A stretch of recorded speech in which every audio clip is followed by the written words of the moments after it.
샬롬. 오늘도 하나님 말씀 앞에 나오신 여러분 환영합니다. 이렇게 기도하겠습니다. 하나님, 오늘도 우리에게 귀한 하나님의 말씀을 주시니 감사합니다.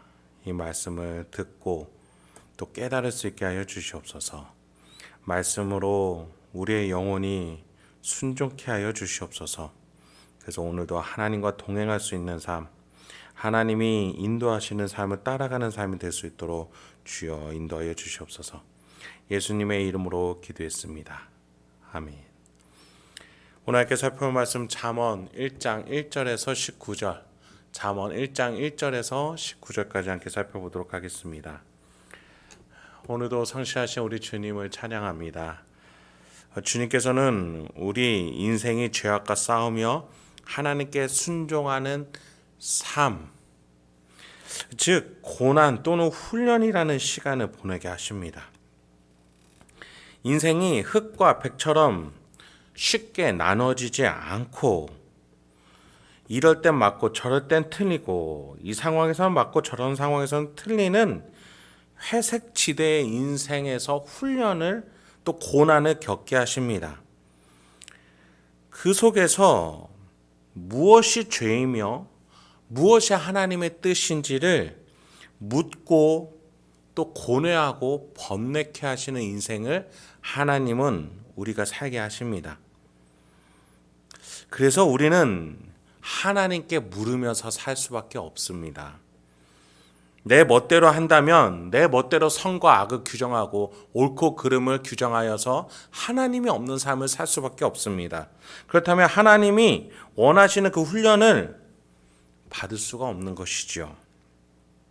그래서 우리는 하나님 말씀에서 또 그 말씀을 묵상하면서 또 성령 하나님이 그 시간 가운데 깨닫게 해주시는 그 시간을 살아냄으로써 하나님의 선함과 하나님 보시기에 악함을 분별할 줄 알아야 된다는 것이죠.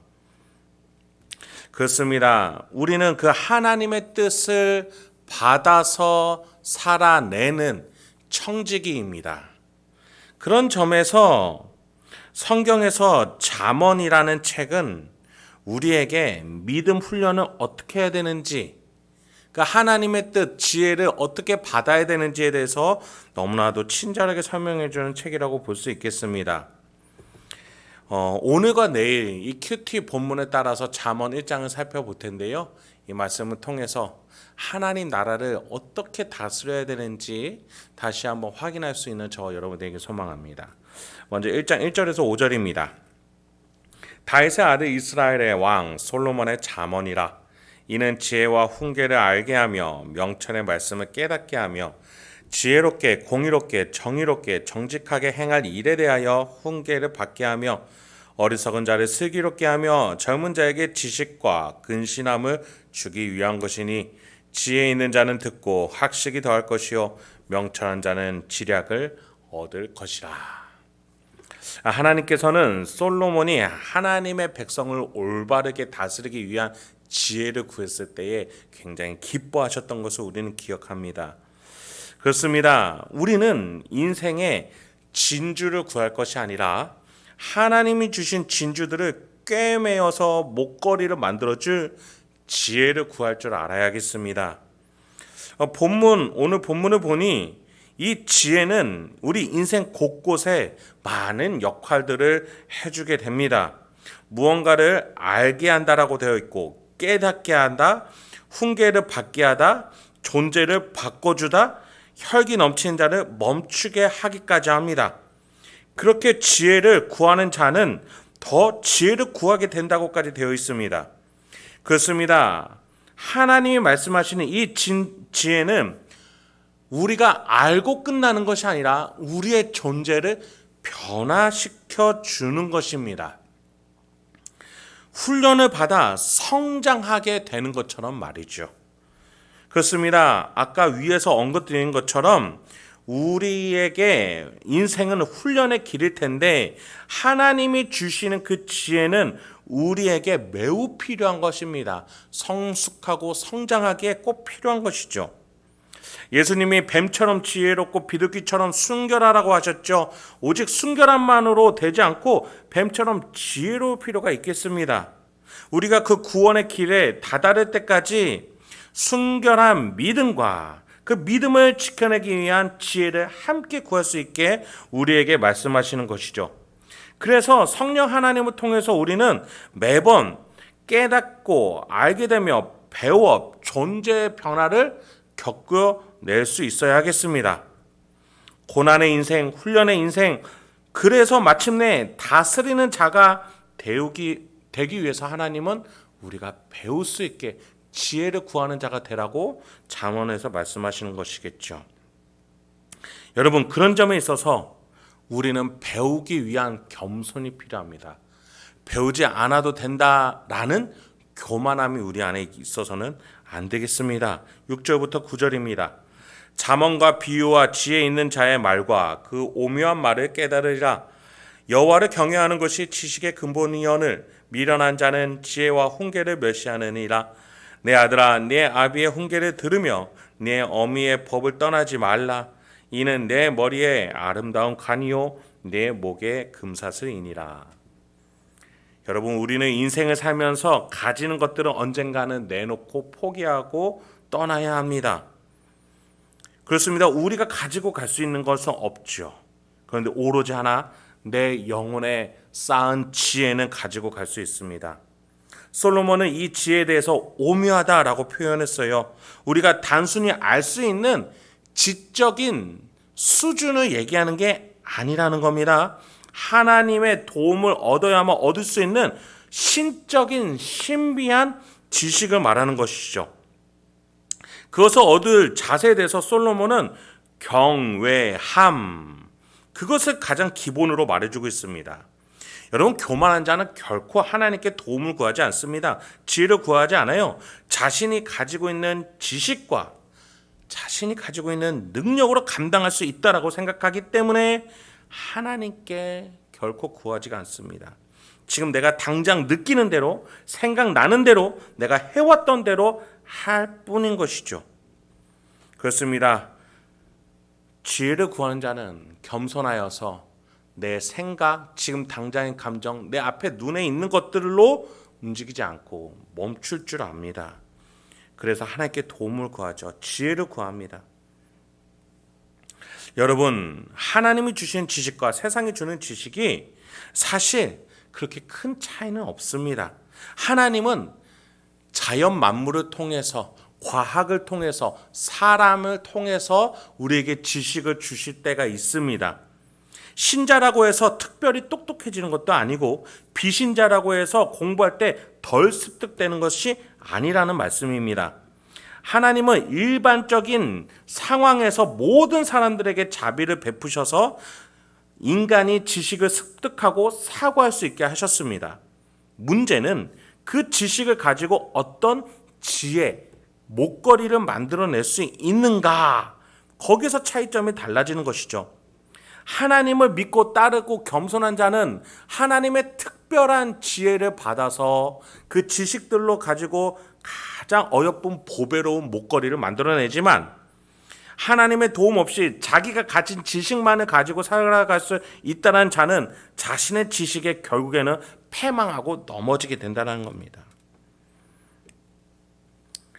여러분, 우리는 그래서 지혜와 무지가 전혀 반대말이 아니라는 것을 우리는 생각할 수 있어야겠습니다. 그렇습니다. 지혜의 반대는 무식함이나 멍청함이 아니라 악함입니다. 왜냐하면 하나님께 구할 줄 모르기 때문이죠. 10절부터 14절입니다. 내 아들아, 악한 자가 너를 깰지라도 따르지 말라. 그들이 내게 말하기를 우리와 함께 가자. 우리가 가만히 엎드렸다가 사람의 피를 흘리자.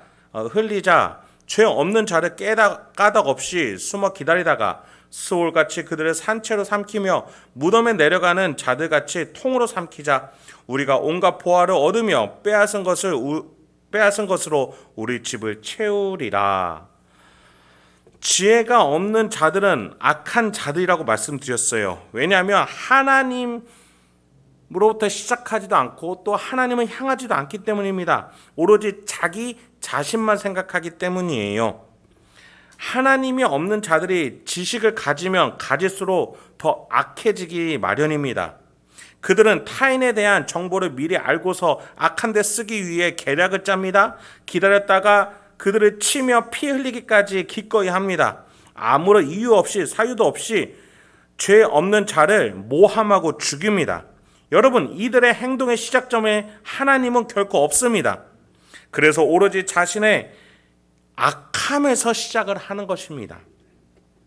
그 악함이 뭐예요? 자신의 집을 채우고자 하는 것. 13절에 오로지 우리 집을 채우리니 라고만 말하는 것입니다. 우리는 그동안 사무엘 상을 통해서 사울이 어떻게 왕의 자리에서 행동했는지를 살펴봤죠. 하나님을 자신의 채움을 위한 도구로 삼았던 것을 기억합니다. 아말렉과의 전쟁에서 진멸하라는 하나님의 말씀에도 그는 탐욕을 우선시했죠. 사무엘이 그것을 지적하자 사울이 회개하는 것이 아니라 백성들 앞에서 승전을 위한 제사를 드려 체면 차리는 것을 요청하기까지 했습니다. 그에게 하나님과 제사는 오로지 자기 자신을 채우기 위한 도구였던 것입니다. 오늘 잠언 본문처럼 나라는 집에 채우는 것만 생각했던 것이죠. 여러분, 이런 유혹이 우리에게도 다가올 수 있습니다. 그래서 우리는 하나님을 경외함으로 지혜를 매번 구할 줄 아는 기도와 또 하나님께 대한 요청을 드릴 줄을 알아야겠습니다. 14절부터 19절입니다. 너는 우리와 함께 제비를 뽑고 우리가 함께 전대 하나만 두자 할지라도 내 아들아 그들과 함께 길에 다니지 말라. 내 발을 금하여 그 길을 밟지 말라. 대저 그 발은 악으로 달려가며 피를 흘리는 데 빠름이니라. 새가 보는 데서 그물을 치며 헛일이겠거늘 그들이 가만히 엎드림은 자기의 피를 흘릴 뿐이요 숨어 기다림은 자기의 생명을 해야 할 뿐이니 이익을 탐하는 모든 자의 길은 다 이러하여 자기의 생명을 잃게 하느니라. 여러분, 지혜는 이 악한 자들, 탐욕을 구하는 자들, 자기 자신만 아는 자들을 향해서 무엇라고 말합니까? 이들이 함께 전대 하나만 두자, 이 공동체로 우리가 함께하자라고 말할 때 그들과 함께 길에서 다니지 말고 그들이 다니는 길을 밟지도 말라, 근처에도 가지 말라라고 말합니다. 여러분, 우리가 계속해서 하나님을 향한 지혜를 살펴봤습니다. 이것의 반대는 무식함이 아니라 이익만을 탐하는 것이다 라고 확인하게 되는 것입니다. 하나님을 제물로 대체하는 것, 그것을 말하는 것이죠. 오로지 돈과 재물을 중심으로 생각하고 행동할 때에 지인도 이 공동체로 맺는 사람을 향해 본문은 함께 다니지 말라라고 경고해주고 있는 것입니다. 왜냐하면 그 이익만 생각하는 자들의 말로가 무엇입니까? 피를 흘리는 것. 그것을 두 번이나 반복하고 마지막에는 생명을 잃게 한다라고 오늘 성경의 지혜는 하나님은 우리에게 이렇게 말씀해주고 계십니다. 여러분, 우리 예수 그리스도를 생각해 봅니다. 예수 그리스도는 하나님의 뜻에 순종하기 위해서 우리를 위해 목숨을 바치셨습니다. 이 땅에 본인의 생명을 심으심으로써, 희생하심으로써 수많은 영혼들을 구해내셨습니다. 인류에게 마귀로부터 승리할 길을 열어주셨습니다. 하나님의 자녀들이 생겨나게 하셨습니다. 여러분, 성경은 낮아지면 높아질 것이고 우리가 하나님을 향해 의를 위해서 핍박받을 때에 우리가 천국을 얻을 것임을 말씀해 주셨습니다. 우리는 결코 이 세상이 말하는 것처럼 나를 위해 내 집을 채우기 위해 하나님을 제물로 바꿔서는 안 되겠습니다. 오로지 우리 예수 그리스도를 따라서 하나님을 경외함으로 지혜를 가지고 오늘도 살아갈 수 있는 저와 여러분 되게 소망합니다. 오늘 어떤 일정, 어떠한 발걸음을 계획하고 계십니까? 그 속에서 나의 이익만을 향해서 나가는 것이 아니라 하나님이 주신 지혜로, 하나님은 경외함으로 내가 그때마다 하나님의 도우심으로 한 발걸음 한 발걸음 나갈 수 있는 저와 여러분이 되길 소망합니다. 기도하겠습니다. 하나님, 오늘도 우리에게 귀한 하나님의 말씀을 주시니 감사합니다. 이 말씀 안에서 우리가 깨달아야 할 바들을 깨닫게 하여 주시고 또 나가야 될 바가 어디인지 명확하게 알려주시옵소서. 그래서 오늘도 내가 탐욕의 길을 걷는 것이 아니라 하나님과 동행하며 하나님이 주신 지혜를 가지고 살아가는 우리가 될 수 있도록 주여 인도하여 주시옵소서. 예수님의 이름으로 기도했습니다. 아멘.